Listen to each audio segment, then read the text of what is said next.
రోజు చూడని ఇంత హాయిని మరిచిపోదు మనసు. ఒదిగి ఉండి నీ వాకిటిలో బదులు కోరి నే నిలుచున్నా. దారి తెలియని చీకటిలో వెలుగు చూసి కాదంటానా.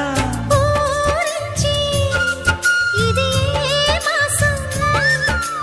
ప్రేమించే ప్రతి గుండెను అందెల సందడి చేసే హేమంతం ఇది. మన సొంతం అయినది. కిలకిల నవ్వే కోయిల కోసం వచ్చింది మధుమాసం. మిలమిల